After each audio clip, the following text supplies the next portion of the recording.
My God. God had his way today here at Bound for Glory. God used Pastor Mukes. Oh, God. He preached the message. Shut the door. Pastor. Ooh, the anointing was all on you today. He was on fire. God Today, get all the glory. power and demonstration. You talked about shutting the door. Yes. Can you tell the people a little bit about what you talked about today at Bound for Glory about shutting the door? How you shut the door? Shut the door to what? Yes.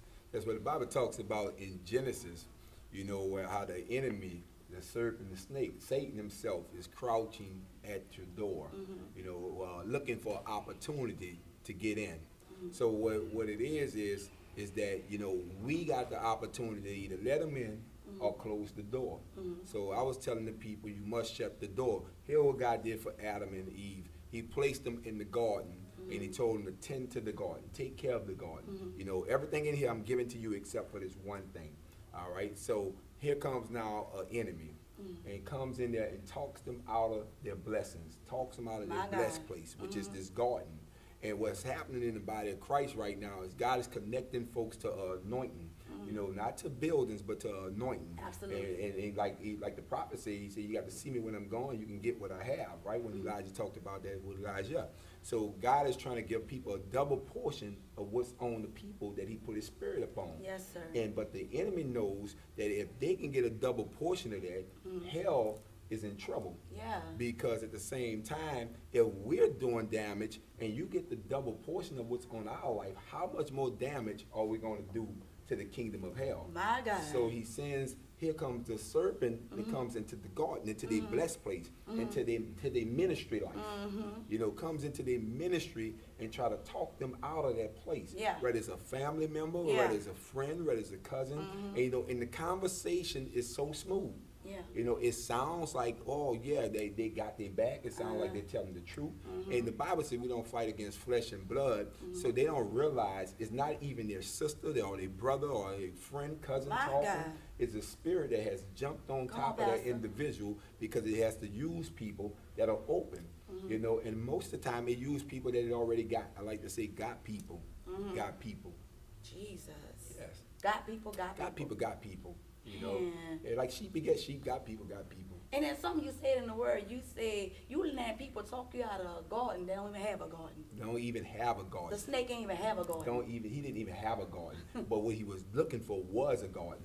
You know what I'm saying? So because the garden belonged to them. Yeah. So he know if he come in and he talked them out of the garden really belongs to him. So the enemy is really trying to get you out your blessed place because the truth be told, some people don't want to see you blessed. Right. And you got to watch out for those type of people because they come in all shapes, sizes, and colors too. Y'all better listen to this. You gotta. I mean, I ain't letting nobody who ain't going nowhere or who ain't got anything talk me out of what God is doing in my life. Exactly. My God. But look, there's a part in the word, right, that you say you gotta let God fight the battle. Yes. And a lot of people want to fight the battle. Yes. A lot of people trying to fight the battle Yes. on their own. When you say we fight not against flesh and blood. Yes. But some of the times it's the flesh and blood family Yes. that's trying to open doors in our lives. Okay. And how do you deal with a snake that comes in the form of a family member? Because we love our family. Yeah, definitely. And it's easy to open the door to a family member. Definitely. So how do we, deal with that and shut the door in a family member face? Well, if first of all, if you know we don't fight against flesh and blood, then I'm not actually shutting the door to my family member. Right. I'm shutting the door to that spirit that's up on my family member. Yes. And when you think about it, people don't realize the Bible talks about how Satan entered into Judas, how Satan entered into Peter, you know what I'm saying, and got up on him, and Jesus himself. Now, Peter was his boy. Peter cut off ears for him. Peter did all type of stuff, Yes, fight sir. for him. Yes, he did. And what happened, he cuts people out for him. Yes, he you know, did. but what happened in that place is that when Jesus realized that this was no longer Peter talking, he said, you know what, don't take this personal pretty much. Peter, don't take it personal. I'm talking to the thing that's on you.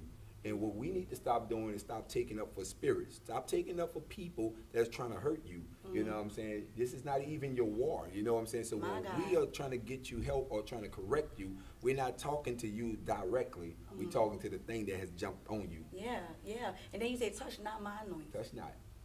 My prophets no Touch harm. not. And I know a lot of Christians who are not living right, they use that a lot out of turn. They will say, touch not my anointing, Yeah. especially when they know they're not right. But the ones that have been faithful to God and serving God and loving God and even helping the people that's trying to hurt them. Yeah. And people trying to touch that anointing. Like, what could possibly happen to somebody who touched the anointing? First of all, you know, we must understand that everybody's not anointed. Right. All right. So much that when the prophet goes to anoint the next king, it skipped over 7 brothers. Yeah. Because the anointing didn't flow there, it knows where to go. So first of all, we must understand and stop using this term is that I'm anointed just like you. No, you're not anointed just My like me. God. Because God chose to put his anointing on whoever he wanted. If he Yeah. said, touch not my anointing, that means somebody else is not anointed. You That's know what I'm right. saying? Yes, So, sir. and there's danger in that. You know, I don't care. And sometimes, you know, loose lips sink ships. Ooh, like the old people say, you say in the word, don't write a check that your butt can't cash. Absolutely.